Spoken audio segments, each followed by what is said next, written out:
Har'aa kanan qabadhee isiniif dhiyaadhe haala kamiin Microsoft Office Word 2007 kompiitara keessanii irratti fe'achuu akka dandeessan isteeppii isaa isiniif qabadhee dhiyaadhee jira.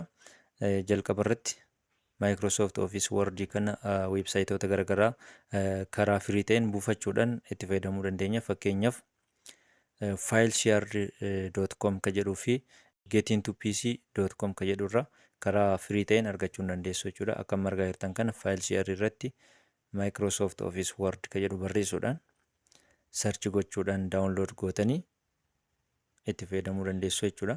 Akka amma argaa jirtan kana faayilli keenya daawunlood ta'ee jira. Egaa daawunlood ta'ee booda daawunlood kan jedhu keessa seenuudhaan faayila kana ziippiidha waan ta'eef maal gochuun nurra jiraata? Unzip yookaan immoo ekstiraakti gochuun nurra jiraata jechuudha. Egaa ekstiraakti goonee booda fooldara kana banuudhaan seetaap kan jedhu irratti cuqaasuun nurra jiraata. Seetaap kan jedhu irratti yeroo cuqaasnu piroodaaktii kii nu gaafata. Wiizaardiin kun wiizaardii piroodaaktii kii irratti barreessinu waan ta'eef piroodaaktii kii keenya yookaan CD kii isa jedhu kana banuudhaan isa keessaa piroodaaktii kii kooppii gochuudhaan gara wiizaardii deemnee peesti gochuun nurra jiraata jechuudha. Yeroo peesti goonu wiizaardii kanarratti kontiiniyuu kan jedhu kun aktiivii ta'a. Kontiiniyuu kan jedhu irratti cuqaasna jechuudha.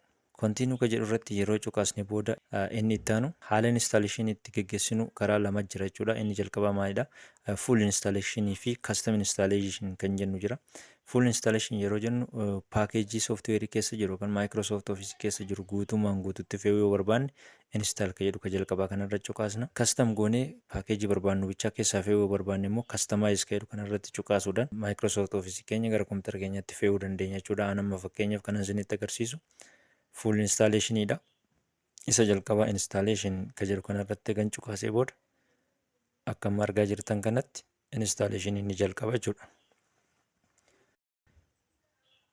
Instaaleeshiniin keenya eega xumuree booda kiloos kan jedhu irratti cuqaasuudhaan gara kompiitara keenya seenuudhaan Microsoft Office paakeejii isaa kan barbaanne banuudhaan teekstii garaagaraa dookumentii garaagaraa edit gochuu dandeenya, kireet gochuu dandeenya, foormaatiin gochuu dandeenya waan ta'eef viidiyoo kanaa fi kana fakkaatu immoo akka isin bira ga'u yoo barbaaddan yuutuubii kana laayik, foloo, sheer gochuu hin dagatinaa. Galatooma.